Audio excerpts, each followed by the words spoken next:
नमस्कार।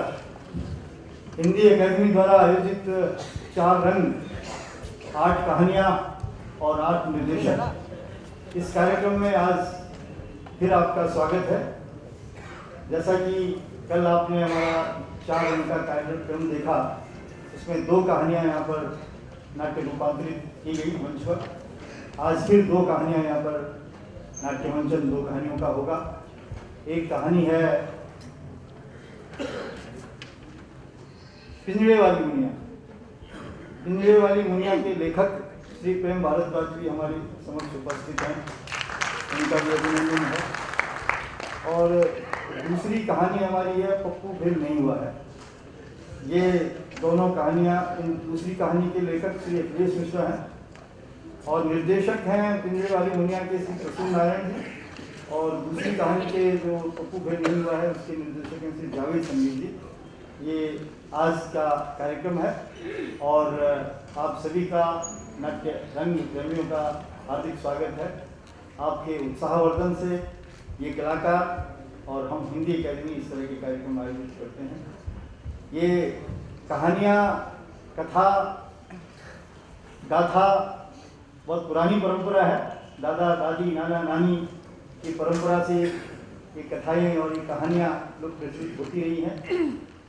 किंतु आज का जो दौर है, इस दौर में कुछ ऐसी आदतें बन गई हैं कि पढ़ने की आदतें प्राय छूटती सी जा रही हैं, और जो नई प्रविधियां हैं, टेक्निक है, व्यक्ति उसकी तरफ बढ़ रहा है।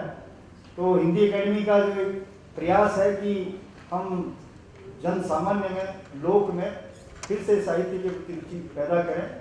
तो इसलिए हमारी जो हितग्रस्त भारती में जो कहानियाँ छपती हैं, उन कहानियों का मंचन हम इस 4 रंग में करते हैं, और इसके माध्यम से हम चाहते हैं कि कहानियाँ जो फिर से साहित्य के प्रति लोग को प्रेरित करें और समाज में साहित्य के प्रति रुचि बढ़े।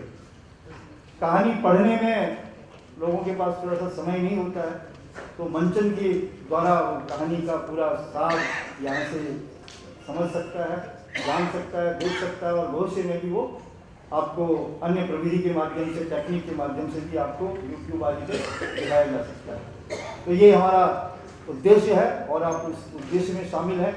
आपका हार्दिक स्वागत है, आपका अभिनंदन है। मैं मंच पर आमंत्रित कर रहा हूँ हमारे हिंदी अकेडमी के जो सदस्य हैं, बराबर हमें प्रेरित करते रहते हैं, अपना समय निकालते हैं। आज सपरिवार हमारे मध्य आए हैं। श्री राम शर्मा जी, आपका हार्दिक अभिनंदन है। मैं मंच पर आपको आमंत्रित करता हूँ। श्री प्रेम भारद्वाज जी, आप कथा लेखक हैं और आपकी पहली कहानी आपकी है। मैं आपको भी मंच पर आमंत्रित करता हूँ। आज का दीप प्रज्वलन किया जाए। और अल्पना मिश्रा जी, आपको भी मैं आमंत्रित कर रहा हूँ। आप प्रसिद्ध कथा लेखिका हैं और कहानी के द्वारा, कहानी एक ऐसी विधा है कि हर व्यक्ति उससे अपना जुड़ाव महसूस करता है। तो आपसे भी निवेदन है अल्पना जी कि आप भी मंच पर आ जाए, और रंजना अग्रवाल जी, आपसे पुनः आज निवेदन है कि आप मंच पर आ जाएं और आज का दीप जला करके आज के रंग का शुभारंभ किया जाए। आइए।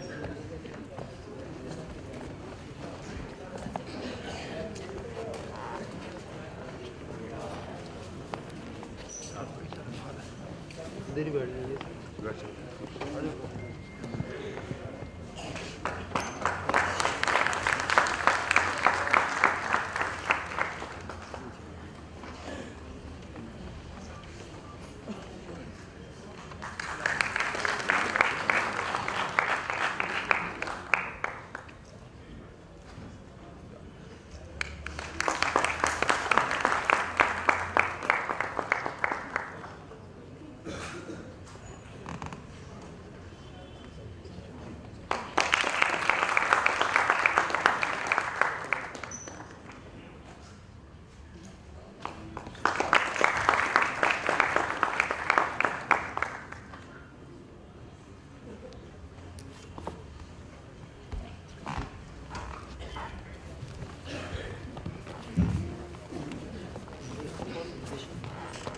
निर्देशक जो है, निर्देशक का जी, लेखक बाद में।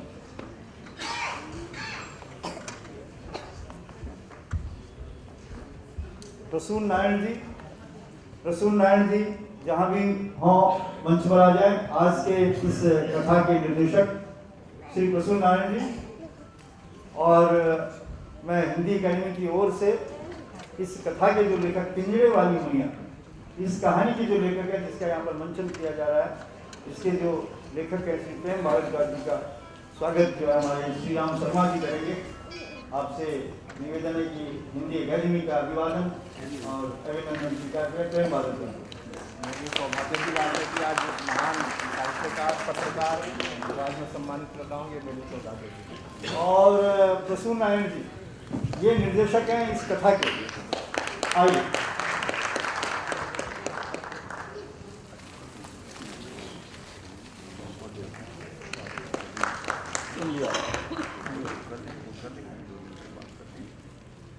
बहुत बहुत धन्यवाद, आप सभी का धन्यवाद, लेखक जी का धन्यवाद, निर्देशक जी का धन्यवाद और दर्शकों का धन्यवाद कि इतने गहरे से आप इंतजार कर रहे हैं पिंजरे वाली मुनिया का। वो अभी आपके सामने आ रही है। धन्यवाद। नमस्ते।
बेहद खूबसूरत चिड़िया थी। वो मुनिया थी, और जब उसकी आंखें खुली तो उसने सबसे पहले आसमान देखा। पहली बार दिल धड़का तो धनी हुई उड़ान। देह की खाल में इच्छा चस्पा थी। सपना था कि अनंत आसमान को अपनी उड़ान से बांध लेना है। उसके दोनों पंखों के बीच अनंत आसमान था। ये सपना बांधते हुए उसे आसमान की हद बेहद के बारे में जरा भी इल्म नहीं था। चिड़िया मासूम थी, सपनों से भरी, नर्म, नाजुक और कमजोर सी। मुनिया के जन्मदाताओं ने एक दिन नोटिस किया कि कुछ बहेलियों की नजर उनकी मुनिया पर है।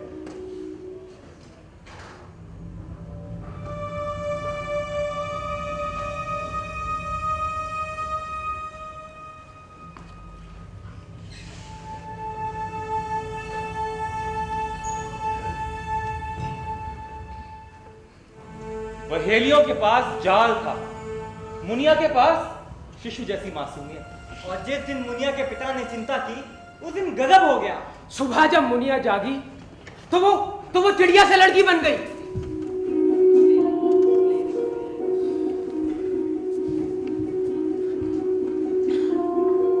माँ बाप विस्फारित नेत्रों से अपनी मुनिया को देखते ही रह गए।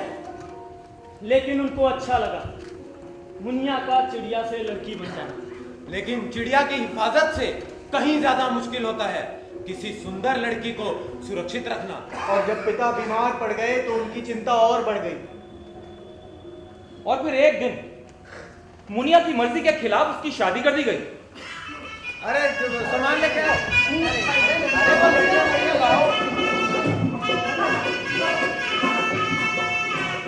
चाचा, अरे चाचा, अरे कहाँ मर गए चाचा, टाइम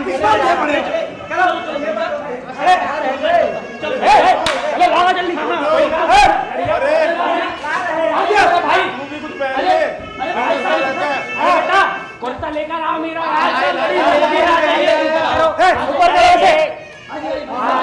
पहन ले इसको, ठंड लग जाएगी। एक मिनट भाई साहब। अरे हलवाई कहाँ है? हलवाई कहाँ है? हलवाई अरे यार बोला था क्या जल्दी क्या जल्दी बुला के लाओ। अच्छा फूल वाले का क्या हुआ? फूल वाले बेटा फूफा भी नहीं मिल रहे, फूफा सपना वाले। अरे फूफा लोटा लेके गए। फूफा जी का हाथ खराब हो गया, लोटा लेके खेत में सपना वाले। हाँ जरूर पनीर दिया होगा ज्यादा। ये पुरानी है फूफा की। हाँ फूफा लो। अरे पंडित जी कहाँ रह गए? पंडित जी पहले दक्षिणा मांग रहे हैं। दक्षिणा मांग रहे पंडित जी। अरे चाचा दो ना, फिर 11-12 रुपए 11 रुपए दो पंडित जी को बुला देंगे बाद में संकल्प देंगे पूरा। शादी ब्याह का कर रहे देंगे संकल्प। अच्छा मानते नहीं। हाँ जी पूरा चख के देख लिया खाना कैसा बना है?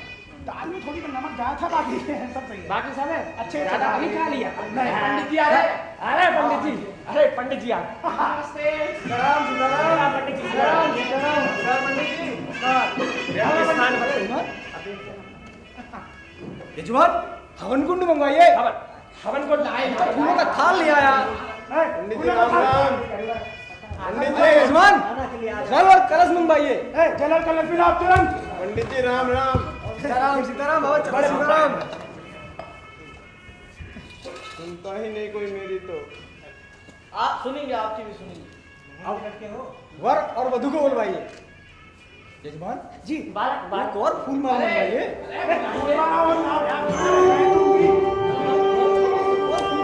क्या कर रहे हो?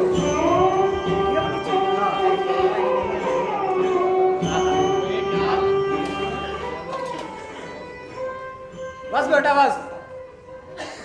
कन्या आगे लेके आइए कन्या को।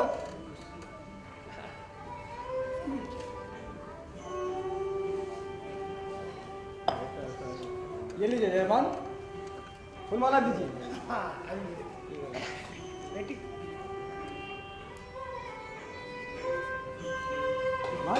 जी अवर फूलमाला डालिए।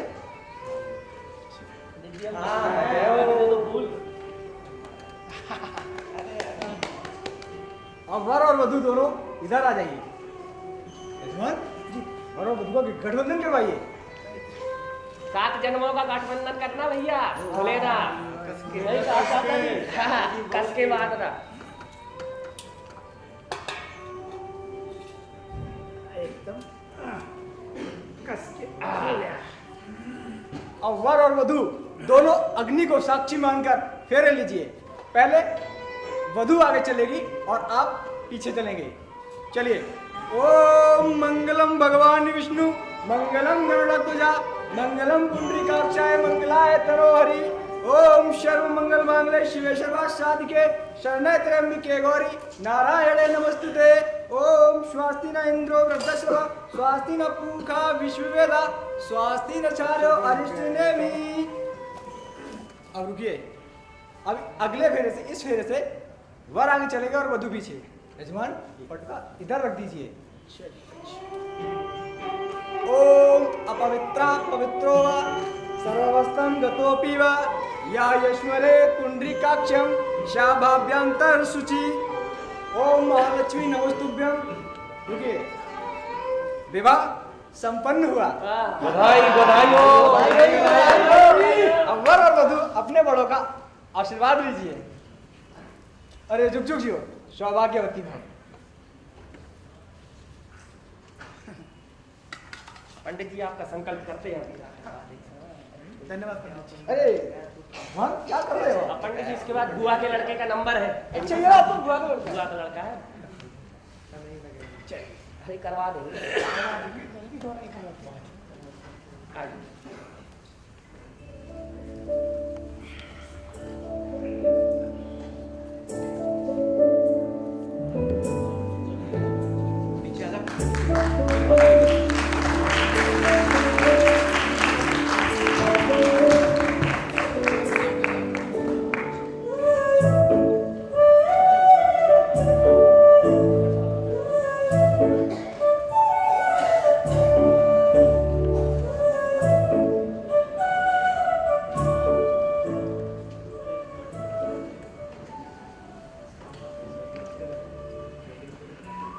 ससुराल का घर बड़ा था और सुविधाओं का आंगन घर से भी बड़ा। घर से बड़ा आंगन का होना मुनिया को अच्छा लगा। आंगन में वो रिश्तों के नए नए सांचों में ढलती जा रही थी।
जी हाँ, वो रिश्तों के नए नए सांचों में ढलती जा रही थी। मानो कोई गीली मिट्टी का लंबा हो जो परिवार के रंग में रहकर और माटी के रंग में रखते हुए माँ, भाभी, बुआ, चाची की शक्ल ले रही थी। उसकी कोई माँ थी और अब वो खुद माँ बन गई थी।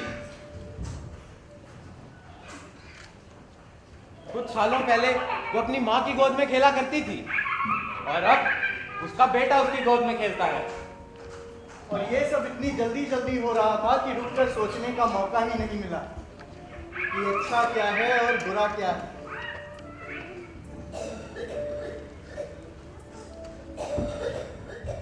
क्या यही उसकी मंजिल थी? फिलहाल वो सोचना उड़ना भूलकर जीना सीख रही थी, जिंदगी जी रही थी। वो एक दुनिया में थी और एक दूसरी दुनिया रच रही थी। हफ्ते, महीने, साल वक्त के दामन से टपकता लम्हा उसकी देह से पानी की बूंद की तरह सरकता और मिटता रहा। मकान ही मुकाम बन गया। मकान का आकार और बड़ा होता गया। मकान के बढ़ते आकार को ही उसने अपना मुकाम मान लिया। लेकिन उस मकान की खास बात यह थी कि उसमें कहीं भी कोई खिड़की नजर नहीं आती थी, कहीं से भी आसमान दिखाई नहीं देता था। ऐसा जानबूझकर किया गया था ताकि मुनिया को आसमान दिखाई ना दे। वो गुम थी जिंदगी के जाल में और उसकी चाल ढाल में। गुलाबी आंखें जो तेरी देखी,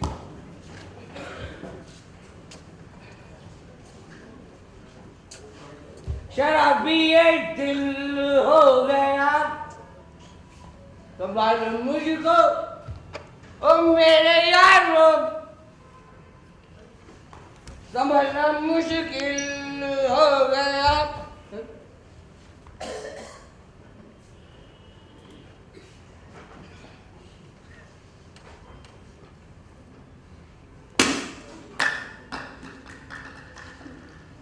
गुलाबी आंखें जो तेरी देखी, शराबी ये दिल हो गया, संभालो मुझको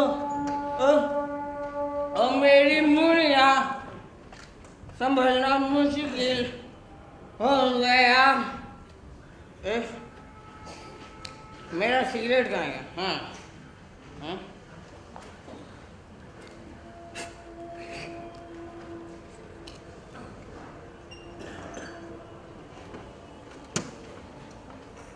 यही तुझे से पूछ रहा हूँ, ये क्या? चल तू रहने दे, मैं ही पी लेता हूँ।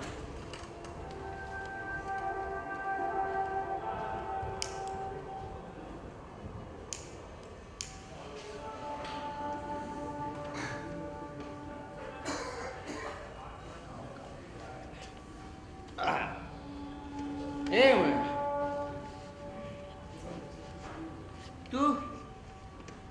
तू बहुत भली है रे, बहुत भली है तू, बहुत भली है। जानती है तेरे प्यार में मैंने 3 लाइनें तक लिख डाली हैं। सुनाता हूँ। अरे मेरी भोली मुनिया, अरे मेरी प्यारी मुनिया, तू ही तो है मेरी दुनिया।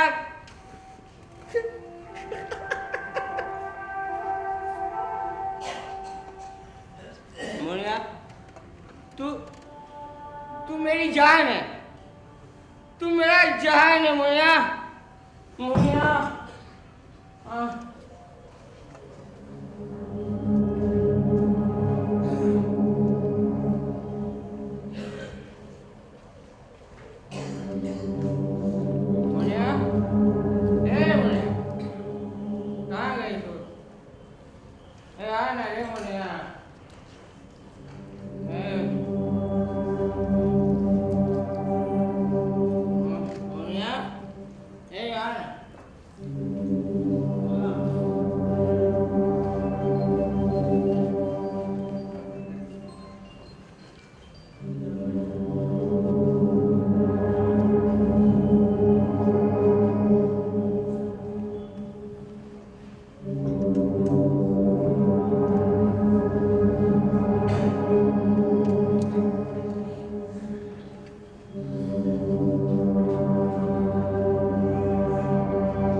जवाबदेहियों के पलंग पर हर रात सोते, वो खुद से दूर ही रही।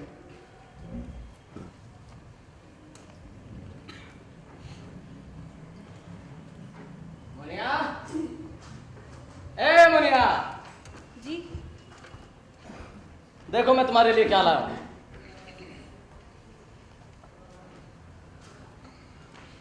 हार, पूरे 5 लाख रुपए का है। लाओ, इधर मैं तुम्हें अपने हाथों पे पहना देता हूँ। ये लो।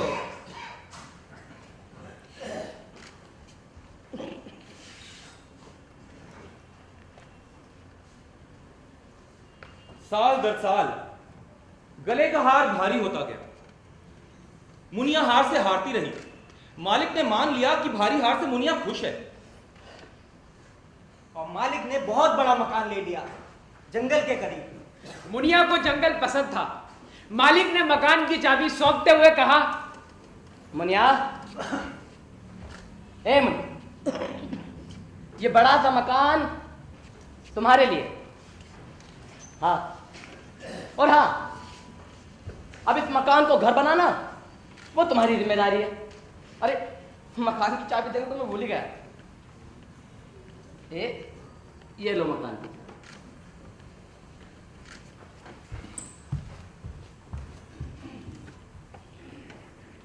मुनिया फिर हंसी और उसकी हंसी को खुशी मान लिया गया। वो कहना चाहती थी कि स्त्री होते ही हम विस्थापितों के दर्द को अपना लेती हैं। हमारे होने का मतलब ही मकान को घर बनाने के लिए हो जाता है। और एक दिन उसकी सहेली मिलने आई। मुनिया, मुनिया, चंपा कैसी है? मैं अच्छी हूँ, तुम कैसी हो? मैं भी अच्छी हूँ। बहुत दिनों के बाद आई। आओ बैठो। कितने दिनों के बाद आई? तुम्हें याद नहीं आई मेरी? आई ना, बहुत याद आई। ये लो, बहुत दूर से आई हो ना, थक गई होगी, पानी पियो। साथ में एक भेंट लाई। मेरे लिए? खोलो तो। कितने दिनों के बाद आई हो, जरूर कुछ अच्छा लाई होगी।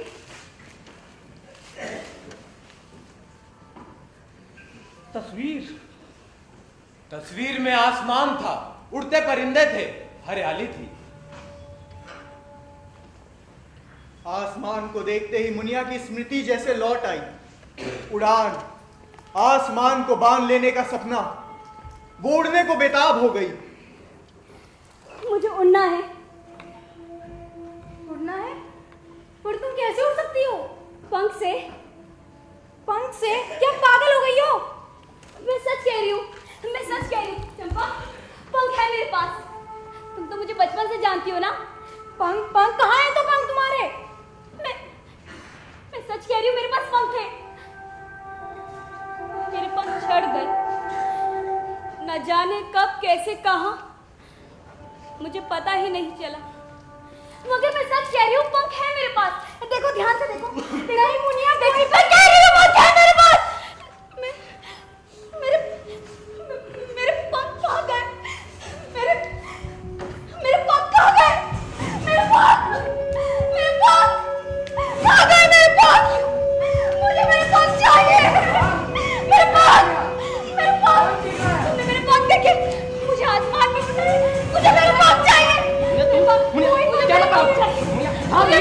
मुनिया शांत हो जाओ। मैं कह रही हूँ ना, मेरे पास पंख है, मेरे पास। भगवान के लिए मुनिया शांत हो जाओ। अरे रामू शामू, अरे कहाँ मर गया सब के सब? अरे कोई डॉक्टर को बुलाओ, कोई डॉक्टर को बुलाओ। मुनिया का मुनिया आके बोलो। मुनिया चंपा को मुनिया खाया करना। मैं अभी डॉक्टर को लेकर आता हूँ।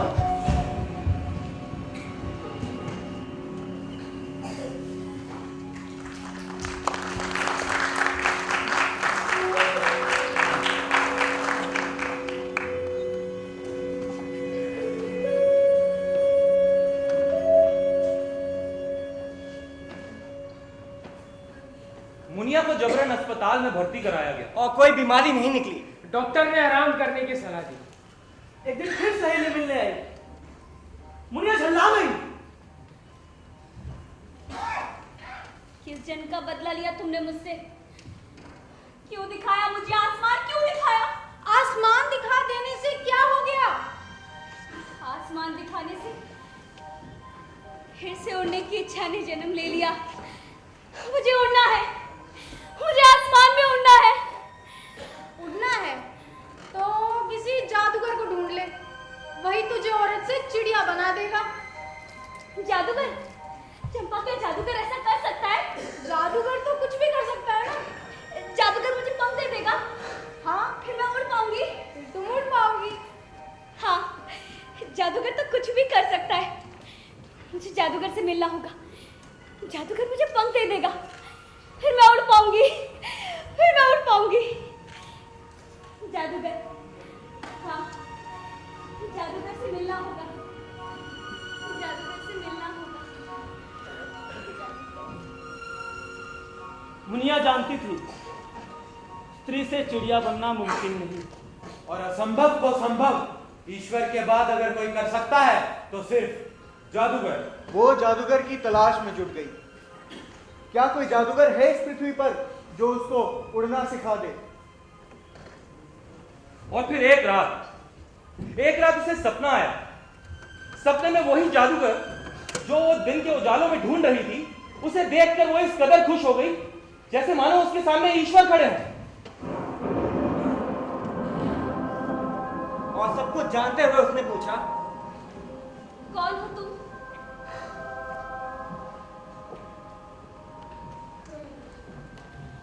वही जिसकी तलाश तुम महीनों से कर रही हो। जादूगर? बेशक। सचमुच में तुम हो या नहीं हो? मैं हूं भी और नहीं भी।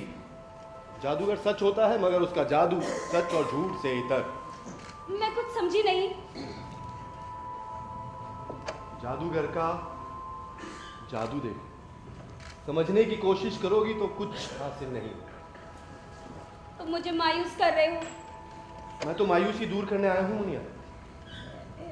ना जाने क्यों तुम्हारी बातों पर भरोसा करने का जी चाहता है। कर सकती हूँ। भरोसा हमारे भीतर के खालीपन को भरता है, रिश्तों के खालीपन को।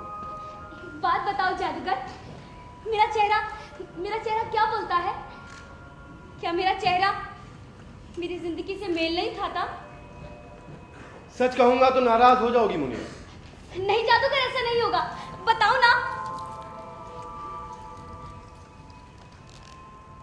एक बेहद खूबसूरत फूल न जाने क्यों बहुत उदास दिखाई देता। चेहरे पर शबनम की जगह खलिश का कोई कतरा। दर्दीली आंखों में अहल्या की तरह का पथरीला मगर अंतहीन इंतजार। प्रचुरता के बीच कुछ न मिलने की टीस। मेरा चेहरा इतना बोलता है? बोलता है, जरूर बोलता है। अब मेरे सवाल का जवाब दो। सफर के इस पड़ाव पर तुम्हें आखिर प्रेम का इंतजार क्यों? पर इसी से जुड़ा मेरा दूसरा सवाल, आज की तारीख में तुम्हारा सबसे बड़ा सपना क्या है? आज तक किसी ने सवाल मुझसे पूछा ही नहीं। जानते हो, मेरी तो दुगदुगी बन गई है। तुम्हारा सवाल मुश्किल नहीं है जादूगर, बस उसका जवाब ही नहीं मिलता। फिर भी कोशिश करो। जानते हो, मेरे पिता का सपना था मैं अपनी उड़ान से इस पूरे आसमान को बांध दूं, लेकिन फिर मेरे पंख झड़ गए। न जाने कब कैसे कहां, मुझे पता ही नहीं चला। तुम्हारे पंख फिर उगाएंगे मुनिया, तुम फिर से उड़ान भरोगी। सच? मगर कब जादूगर? आओ मेरे पास आओ, अभी तुम्हारी आंखों में ये सपना रोकता हूं।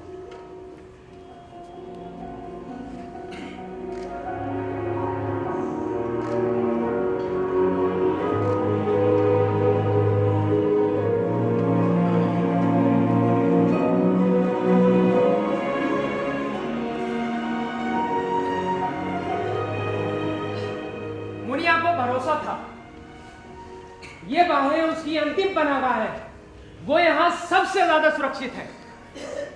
पहली ही मुलाकात में इस कदर का समर्पण, कहीं ये जादूगर का जादू तो नहीं? जादूगर, मुझे तुमसे रोज मिलना है। ये मुमकिन नहीं मुनिया। क्यों?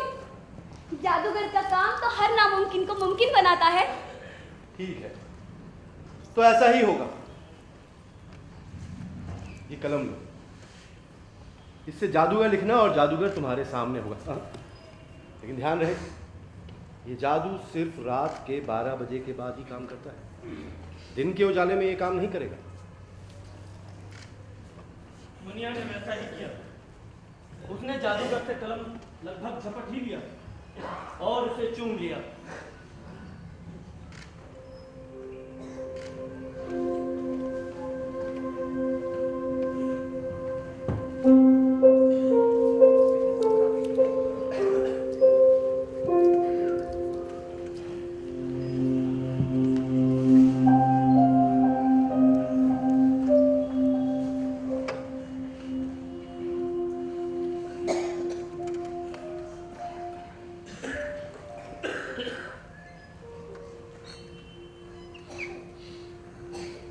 अगले दिन मुनिया देर से उठी, बहुत खुश थी, सपनों से लदी, मगर पंछी की तरह हल्की।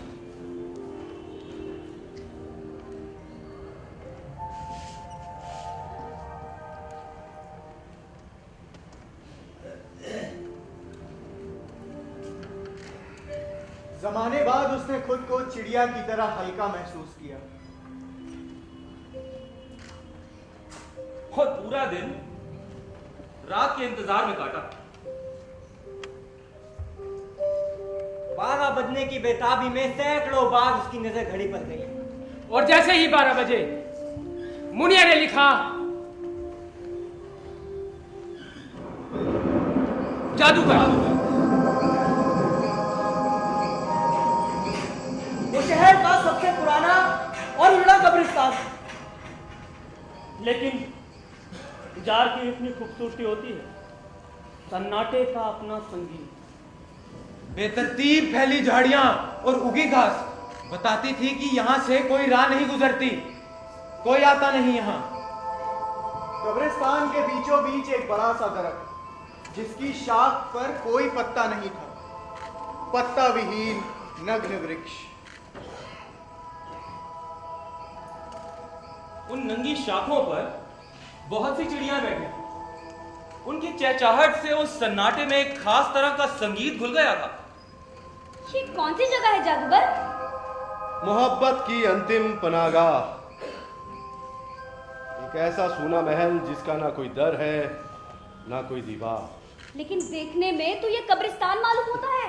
इसे कब्रिस्तान मत कहना मुनिया, ये तो अधूरी ख्वाहिशों का नूर महल है। महल या फिर खंडर? आंखें भ्रम रचती हैं मुनिया, सच देखना आंखों से नहीं दिल से होता है। अपने मन की आंखों से देखो। मुनिया ने आंखें बंद करके मन से देखा तो धुंध दिखाई दी, धुंध में उठती धुंध। मोहब्बत, जज्बात, सेलिब्रेज, बहुत सारे चेहरे, जिनमें से कुछ ही को वो जानती थी। तस्वीरों में, फिल्मों में देखा था, किताबों में पढ़ा था, किस्सों में सुना था। मिर्जा गालिब कुछ बयां कर रहे थे।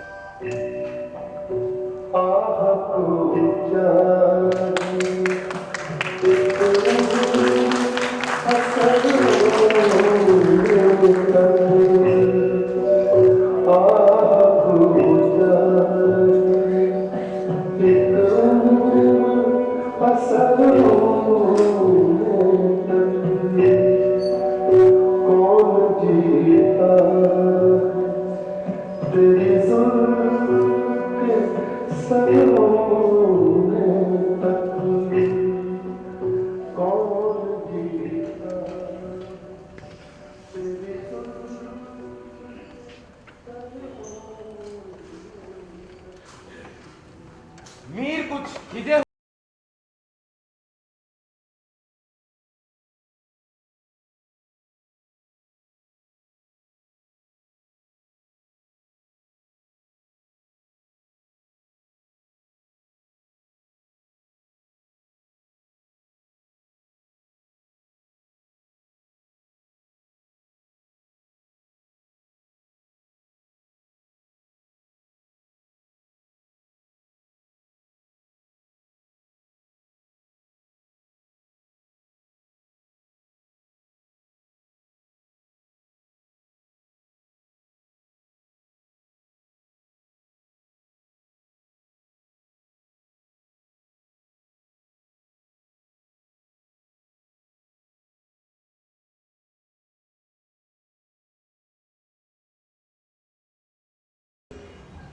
फैज फरमा रहे थे,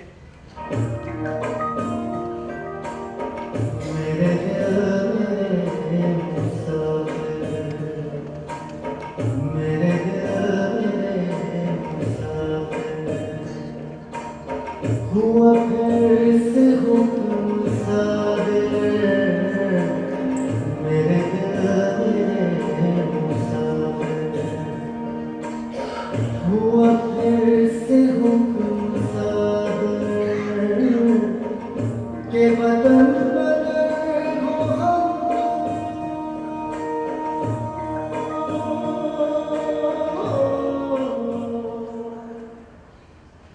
मीना कुमारी की लरसती आवाज,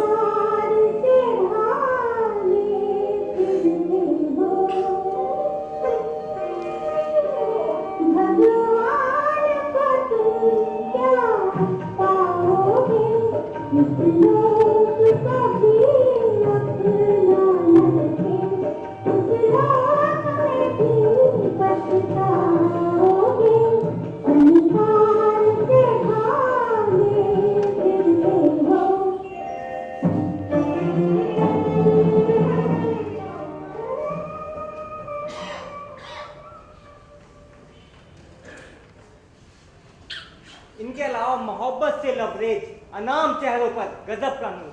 हब्बा खातून, रजिया सुल्तान। मुनिया हैरान, दुनिया के तमाम मोहब्बत के दीवाने और रचनाकार यहाँ मौजूद हैं। सब के सब बेहद खामोश, उदास, कोई किसी से बात नहीं कर रहा था।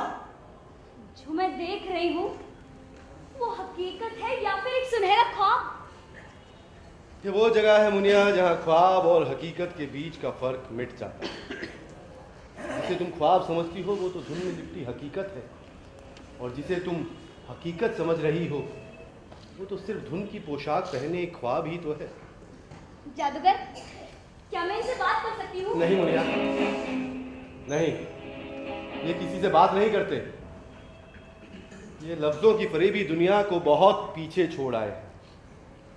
ये जान गए हैं कि न लफ्ज सच है न ये जिस्म, बस रूह और उसमें भरे भाव ही ऐसे हैं जो इस कायनात में कभी फना नहीं होते। अभी अपने महबूब के सीने पर सर रखकर नगमाए मोहब्बत गुनगुनाते हैं। जादूगर, बोलो। मैं इनमें शामिल होकर मोहब्बत हो जाना चाहती हूँ। तुम हो? फिर मेरे अंदर मोहब्बत की खलिश क्यों? क्योंकि अभी तुम आधी हो, दूसरे आधे को अभी तलाश करना है। ये जिंदगी दूसरे आधे की तलाश भरी यात्रा का ही तो दूसरा नाम है। कुछ को अपना आधा मिल जाता है और बहुतों को नहीं मिलता। जिन्हें नहीं मिलता वो इसी अधूरेपन के साथ इस दुनिया को अलविदा कह देते हैं। फिर मेरे वजूद का आधा हिस्सा कब और कहाँ मिलेगा? कभी भी, कहीं भी। तो इस वक्त क्यों नहीं? अभी क्यों नहीं? बोलो ना जादूगर, अभी इस वक्त क्यों नहीं? पहली बार मोहब्बत का चेहरा देख रहा हूं। इस चेहरे को तुम मेरी आंखों में देख सकती हो।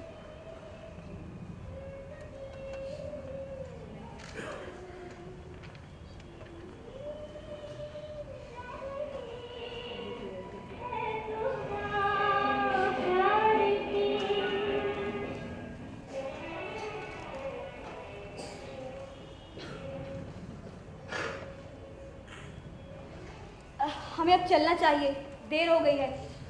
बेफिक्र रहो, वक्त ठहरा हुआ है। हमारे लिए ठहरा है। बच्चा, परिवार, समाज, इन सबके लिए नहीं। चिंता मोहब्बत के पलों की हथियारी होती है मुनिया। इस दुनिया में प्रेम की दुनिया है। प्रेम की दुनिया में कोई दूसरी दुनिया नहीं होती। कुछ सवाल करने हैं तुमसे, जिनके जवाब मुझे सिर्फ तुम ही दे सकते हो। पूछो। पहला सवाल, कोई रात मुकम्मल कब होती है? जब रात में सोने वालों की बजाय जागने वालों को सुबह का इंतजार ना हो। दूसरा सवाल, एक सदी में कितने दिन होते हैं? सिर्फ 2। एक मिलन का और दूसरा बिछड़ने का।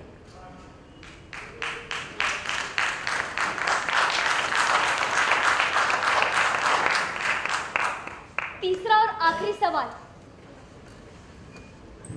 रोने के लिए बेहतर साथी कौन होता है? अगर साथी बेहतर हो तो रोने की नौबत ही नहीं आती।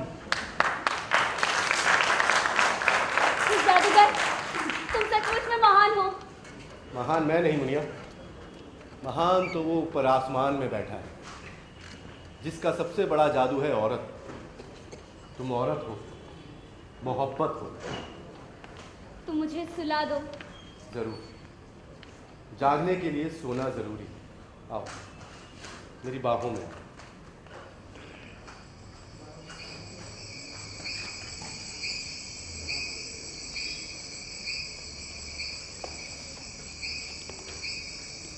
मुनिया ने वैसा ही किया। वो जादूगर की बाहों में समा गई। कोई बिस्तर नहीं, कोई पलंग नहीं, दोनों आसमान की रेशमी चादर पर लेटे एक दूसरे में गुंथे हुए। मुनिया जादूगर के सीने में छिप गई। उसकी बंद पलकों में जमाने का प्यार सिमट गया। जादूगर अपने चुंबनों की कलम से मुनिया के ललाट, गर्दन, वक्ष और पेट पर कुछ लिख रहा था।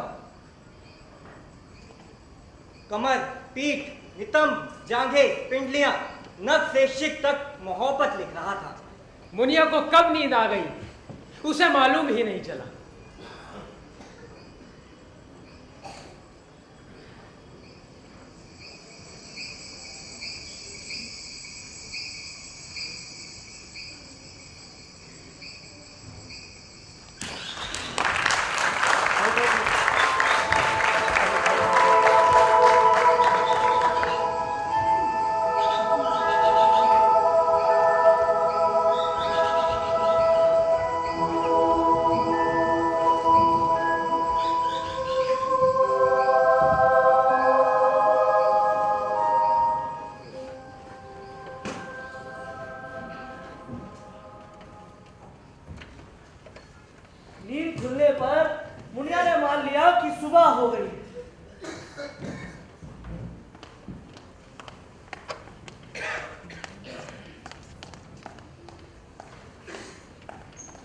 लेकिन उसको ऐसी सुबह नहीं चाहिए थी जो उसे औरत से मशीन बना दे। घर की जिम्मेदारियों को पूरा दिन ढोते रहना और ऐसा करते हुए खुद का बेघर की अनुभूति से बेचैन हो जाना। आसमान की ओर सिर उठाकर देखा तो ऐसा लगा किसी ने लिख दिया है सवेरे का सूरज तुम्हारे लिए। उसे सूरज पे गुस्सा आया। वो रात का इंतजार करने लगी। इस दुनिया में रहते हुए दूसरी दुनिया का आकर्षण। राज जादूगर, तिलस्मी दुनिया, मखमली एहसास, स्नेहिल स्पर्श। जिस्म का ज्वालामुखी हो जाना, होकर भी नहीं होना, और नहीं होने की धुंध में होने की प्रेमिल अनुभूति। हम खुदा नहीं हैं, मगर अपने से इतर कहीं और एक दूसरी दुनिया बना लेते हैं। रात अपने तय समय में ही आई। घड़ी की सुइयां मिलते ही मुनिया ने लिखा, जादूगर। जादूगर।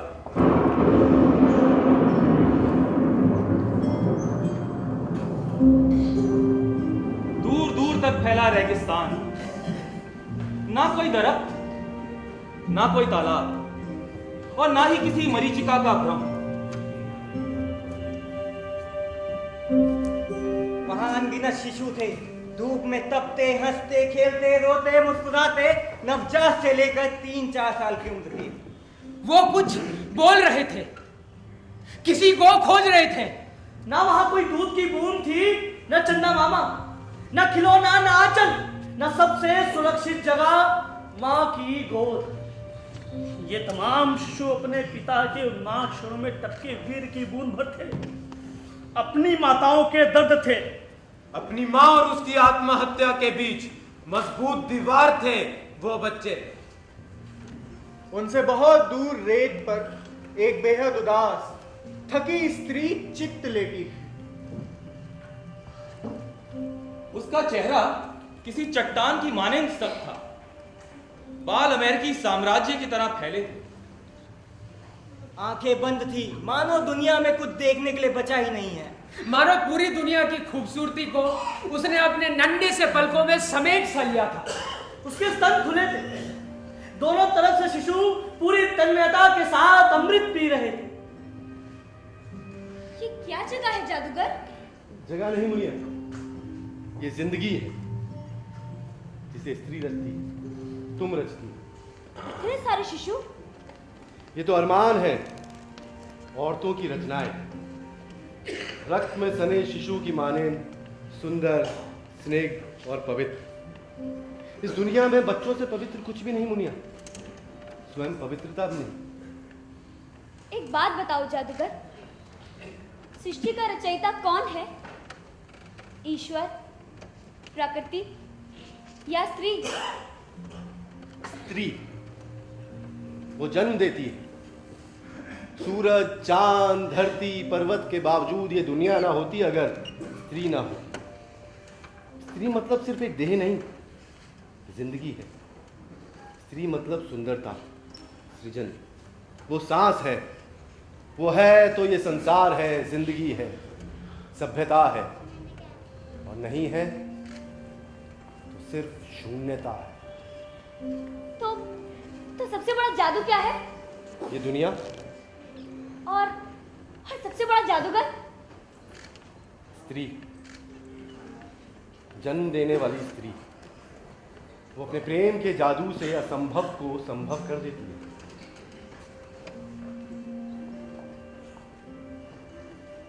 तुम मुझसे प्रेम करते हो? जादूगर तो सिर्फ जादू करता है मुनिया। प्रेम का जादू? बेशक। जादूगर, तुम मेरे भीतर दाखिल हो जाओ। संभालो अपने आप को मुनिया, तुम बेखुदी की गिरफ्त में हो।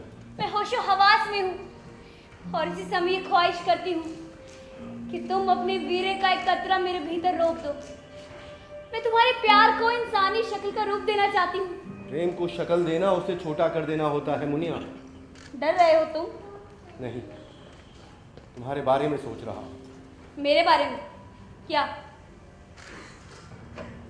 अगर तुम सचमुच मुझे प्रेम करती हो तो मनुष्य नहीं, मनुष्यता रचो। काल के ललाट पर चौड़ी बिंदिया बनकर कयामत तक महफूज रहो। ये कैसे मुमकिन है? लफ्ज रचो, जज्बात बयान करो, संसार के सितम लिखो, जमाने के जख्म लिखो, समुदायों का संघर्ष लिखो, भावों को फेफड़ों में भरकर रचना के मार्फत सांसों की सरगम लिखो, युद्ध की विभीषा के बीच सिसकते समय की जुल्फों में मोहब्बत का फूल खोस दो। क्या मैं ऐसा कर सकती हूँ? जरूर, तुम यही तो करने आई हो मुनिया। अब तक जो किया और जिया वो तो बस यहां तक पहुंचने की तैयारी थी। तुम्हारी असली यात्रा तो अब शुरू होती है। लाओ अपनी हथेली दो।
तयशुदा वक्त खत्म होते ही मुनिया को लौटना पड़ा।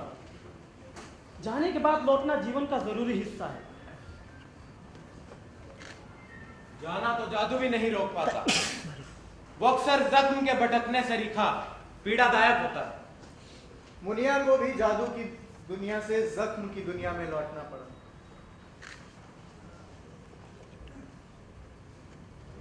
वो तो बारिश में भीगी थी और उसे अपने घर में यह बताना था कि उसे पानी के किसी कतरे तक से कोई वास्ता नहीं। वो मान मर्यादा जिम्मेदारी की एक ऐसी कोमल विपत्ति है जिस पर प्रेम की कोई बूंद ठहर भी नहीं सकती। बूंद के ठहरने का मतलब बंदिशों के खिलाफ बगावत, एक दुनिया के समानांतर एक दूसरी दुनिया रचना, पहले से दूसरे का दूर होना। बड़ी मुश्किल से उसने अपने भीगे तन और मन को अपने घर वालों से छिपाया, उससे भी जो उसका जीवन भर का साथी था, उसका मालिक था। सब अपने काम में मशगूल थे। मुनिया को किसी की परवाह ही नहीं।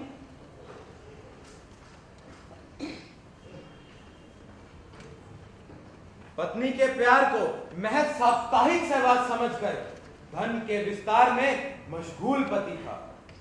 बच्चे अपना सुंदर और वैभवशाली भविष्य रच रहे थे।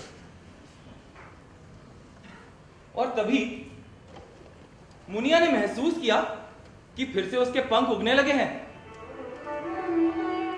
ये शायद जादूगर की जादू की वजह से हो रहा था, प्रेम के कारण। शायद उसके भीतर ही उड़ने की चाहत और जज्बों का जादू था ये। वजह जो भी हो, वो खुश थी।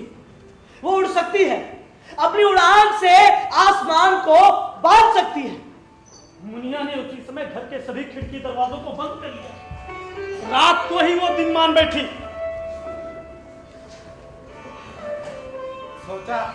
सोचा अभी वो जादूगर लिखेगी और पहुंच जाएगी जादुई दुनिया में।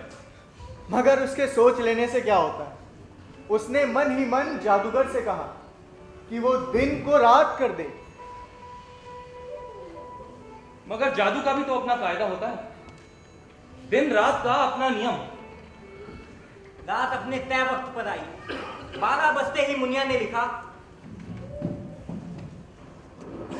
जादूगर।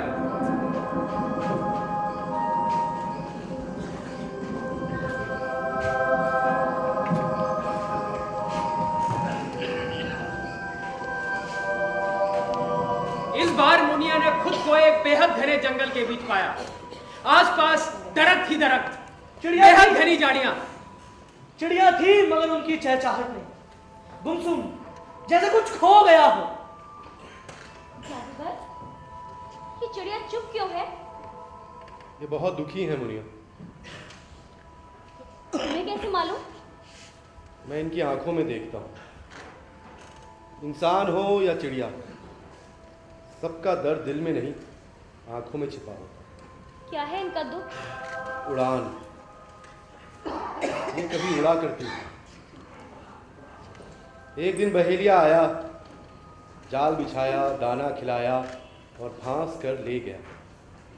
सोने के पिंजड़े में कैद कर दिया। कफस की हदबंदी में पहले इनके पंख झड़े, फिर धीरे धीरे ये उड़ना भूल गए। इन्हें पता भी नहीं चला। काफी समय बाद पिंजरे के मालिक को इनके ऊपर दया आई और उसने पिंजरे का फाटक खोल दिया। मगर पंख विहीन चिड़िया अब उड़ नहीं सकती।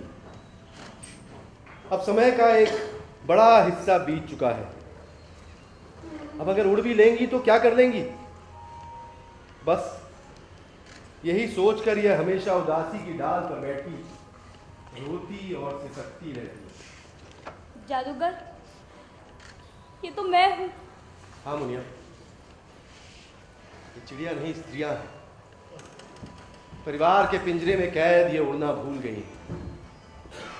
बंदिशों भरे सितम से इनके पंख झड़ गए। लेकिन तुम इन्हें पंख दे सकते हो, जादूगर हो। कहा ना मुनिया, ये चिड़िया नहीं, स्त्रियां हैं, तुम हो। मतलब? जब तुम्हारे पंख उगाएंगे तो ये भी उड़ने लगेंगी। लेकिन कैसे होगा ये सब? तुम्हारे चाहने से, तुम्हारे उड़ने से। बात बताओ, क्या उड़ने वाली चिड़ियाओं के दुख नहीं होते? क्या इनकी उड़ान में कोई बाधा नहीं आती? उन्हें चिड़िया के दुख औरतों के दुख नहीं है। इनका दुख तो प्रकृति और सृष्टि का दुख है। कटते दरख्त, सिमटते जंगलों का दुख है। ये अपने पंखों पर ही निर्भर रहती हैं, किसी से कोई उम्मीद नहीं करती। इनके समाज में सत्ता नहीं है, इसीलिए वहां आजादी है। सीधा प्रकृति से इनका नाता है। इसीलिए तुम्हारे समाज में पिंजर बंद औरतों के सितम से इनका दूर दूर तक कोई वास्ता नहीं। अगर मुझे उड़ना आ गया तो मेरा जीवन भी चिड़ियों जैसा हो जाएगा। मुनिया, बेहतर होगा कि हम कुछ और बात करें। कई बार बदरंग और तकलीफ दे हकीकत का धुन में घिरे रहना ही बेहतर होता है। लेकिन मुझे तल्ख हकीकत से ही रूबरू होना है। बताओ ना। मुझे जानकर इस बात की पूरी गुंजाइश है कि तुम अपने उड़ने के फैसले पर फिर से सोचो। बेफिक्र रहो जादूगर, ऐसा नहीं होगा। अब बताओ। मुनिया, उड़ान से भी ज्यादा मुश्किल होता है उड़ान को महफूज रखना। स्त्री का उड़ना चिड़िया की तरह का उड़ना नहीं होता, अपनी मर्जी का नहीं होता। उसका उड़ना तो एक विमान की तरह का होता है। उसे लगता है कि वो अपनी मर्जी, अपनी काबिलियत की बदौलत उड़ रही है, लेकिन उसका नियंत्रण तो कंट्रोल रूम में बैठा कोई और कर रहा होता है। कब उड़ना है, कहां से उड़ना है, कब उतरना है, ये कोई और तय करता है कि उसे कब उड़ाया जाएगा और कब जमीन पे उतारा जाएगा। कंट्रोल रूम वाले को यकीन नहीं कि स्त्री में अपनी काबिलियत से उड़ने की ताकत है, कहीं वो दुर्घटनाग्रस्त ना हो जाए। एक स्त्री को स्त्री बनाए रखना, उस पर भरोसा ना करना, उसे स्त्री बनाए रखने की सबसे बड़ी साजिश है। एक स्त्री जीवन, स्त्री से चिड़िया बनने का अथक अनंत संघर्ष। मुनिया, तुम्हारे साथ भी कुछ ऐसा ही होगा। तुम्हें भी बार बार आसमान में उड़ाया जाएगा और बार बार नीचे पटका जाएगा। मैं हार नहीं मानूंगी, बार बार पटके जाने के बावजूद भी नहीं। एक और बात, मुझे तुमसे मिलना है, रात की जादुई तिलस्मी दुनिया में नहीं बल्कि दिन के उजाले में। यह मुमकिन नहीं मुनिया। मुझे मिलना है, मतलब मिलना है। जिद मत करो, जादू के भी अपने कुछ कायदे होते हैं, नियम होते हैं, और नियम तोड़ने के बड़े खतरे हैं। जब तुम मेरे साथ हो तो मुझे कोई खतरा नहीं। ठीक है, तो हम 1 महीने बाद एक मेले में मिलेंगे। तब तक मैं मिलने का संधान करूंगा, और इस दौरान हम एक दूसरे से बिल्कुल नहीं मिलेंगे। ठीक है जादूगर, जैसा तुम कहो।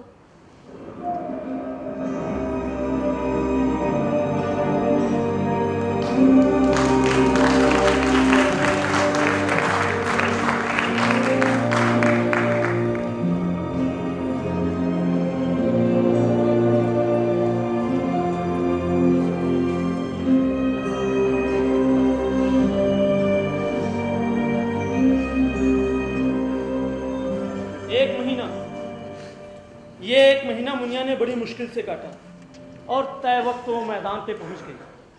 वहां पर कटे पंछियों का मेला था, बहुत भीड़ थी।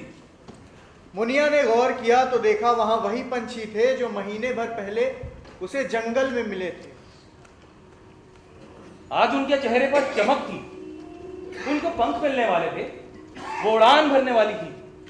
जादूगर खामोश था, बेहद गंभीर। कई पलों तक बहुत गौर से वो जादूगर को निहारती थी, निहारते ही रहना चाहती थी, कयामत तक। मुनिया खुश थी, बेहद खुश, क्योंकि आज उड़ान को आसमान से बांध लेने का दिन था।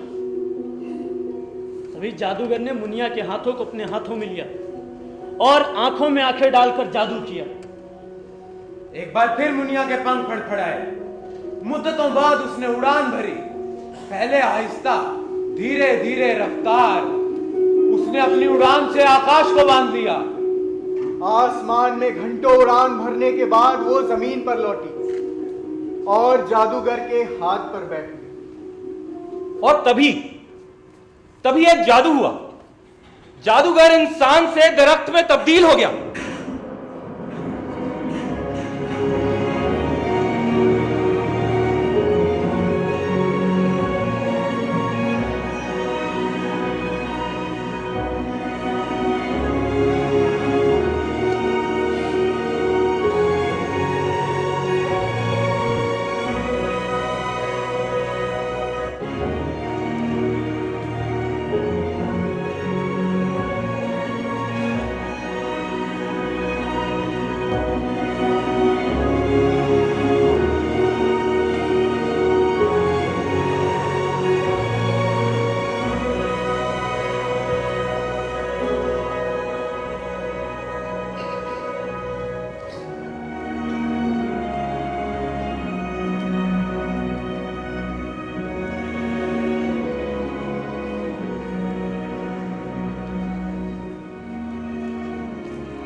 निर्णय वाली मुनिया आपने देखी और बहुत अच्छा मंचन सभी कलाकारों ने किया और बड़ी दार्शनिक कहानी नहीं, इसमें एक बहुत बड़ा साथ है। प्रेम भारद्वाज जी, आपको बहुत बधाई देना चाहता हूँ कि आपने बहुत अच्छी कहानी प्रसून नारायण जी, आप मंच पर आए हैं और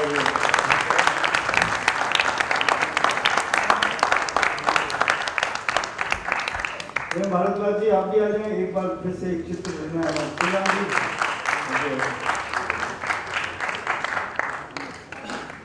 आप अपने प्रेम देंगे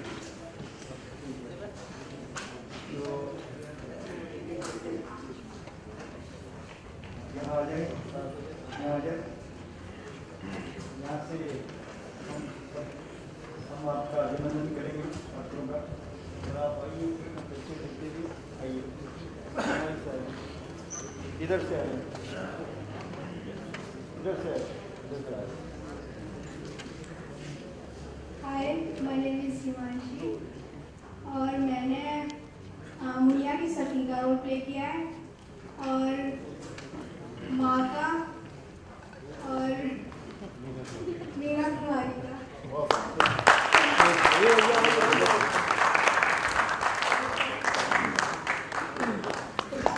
नमस्कार, मेरा नाम तुषार है और मैंने कोर्स नंबर 7 का रोल किया।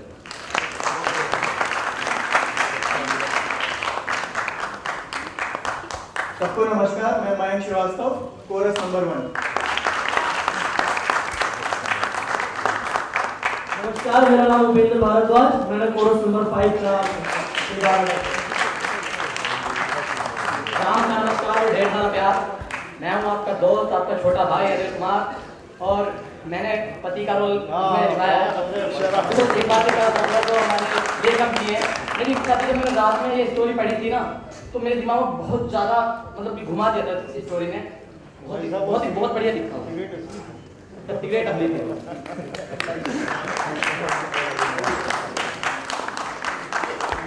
दोस्तों नमस्कार, मेरा नाम हरिओम राजपूत और मैंने मीर का किरदार किया और पंडित का।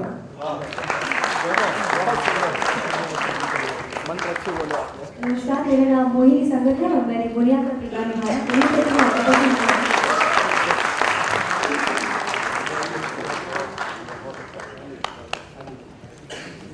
नमस्कार, मेरा नाम जितिन गौड़ है और मैं जादूगर।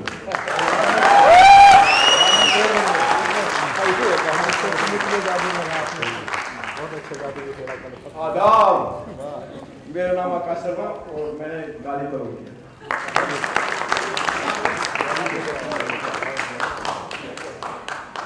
नमस्कार, मेरा नाम सत्यम है।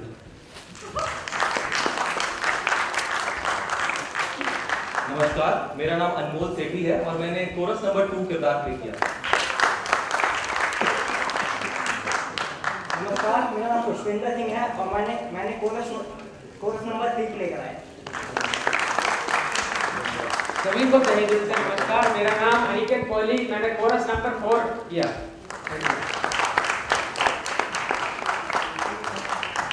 मेरा नाम शिवानी है, मैंने कोरस बच्ची और औरत का रोल किया है। नमस्कार, मेरा नाम भांगी है और मैंने मुनिया की छोटी बहन का रोल किया है। नमस्कार, मेरा नाम आशना सिन्हा है, मैंने छोटी मुनिया का रोल। नमस्कार, मेरा नाम शिवदत्त पांडे, मैं chorus number 6। Good evening all of you, my name is Kashan Rizvi और मैंने फैज और बच्चे का रोल किया है। नमस्कार, मेरा नाम समर पांडे और मैं मुनिया का चाचा हूँ।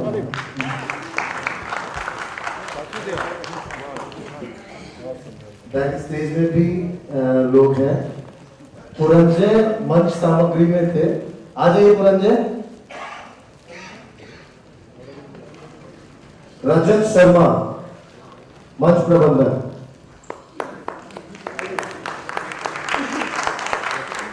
और बैक स्टेज में बहुत सारे इंपॉर्टेंट नाम हैं जिनके बिना नाटक अधूरा होता है। सबसे पहले संगीत, संतोष कुमार सिंह उर्फ सैंडी। आ जाइए। और लाइट डिजाइन किया, इतनी जो खूबसूरत लाइट, सच में मुझे बहुत अच्छा लग रहा था। राहुल चौहान, राहुल आ जाइए। और सबसे ज्यादा जरूरी, जिनके बिना मैं अधूरा हूं और जिन्होंने इस नाटक को सही दिशा दी, परिकल्पना की, उसकी नाट्य रूपांतरण किया, श्री अशरफ अली जी मेरे बड़े भाई हैं, हमारे है। और ये जो नाटक आपने देखा, मतलब अगर ये ना होते तो ये नाटक ना हो।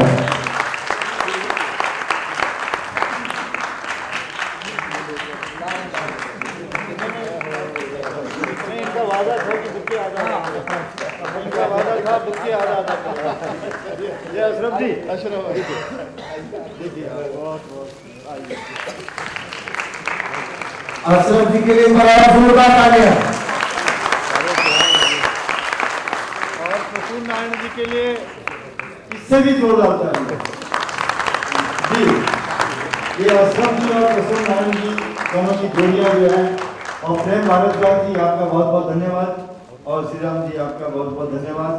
और ये अब दूसरा जो है नाटक है, कहानी है, एक चित्र हो जाए, चित्र जो हमारे अभिलेखों में रहेगा। दूसरी कहानी है पप्पू भेद नहीं हुआ, इसके निखिल मिश्र उसके लेखक है, जावेद समी उसके निर्देशक है। छोटी मुनिया बैठ जाओ।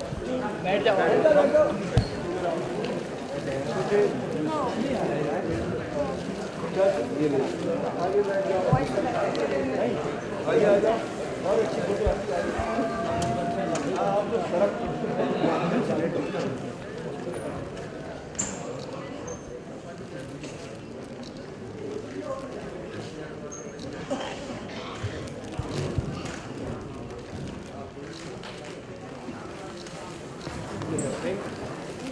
शानदार, जानदार और यादगार है नाटक आपका रहा। मैं हिंदी अकादमी का बहुत बड़ा आभार प्रकट करता हूँ हिंदी अकादमी के लिए, जिन्होंने सचिव सर हैं, जिन्होंने हमें चुना और ये प्रस्तुति करने के लिए बोला, हमें निमंत्रण दिया। आपका बहुत बहुत धन्यवाद। और ऑडिटोरियम के जितने भी स्टाफ हैं उन सभी का सहयोग, और कॉस्ट्यूम वाले, makeup artist mister Mukesh Kumar Jha, I am extremely sorry मैं नाम भूल गया था, मिस्टर मुकेश कुमार झा।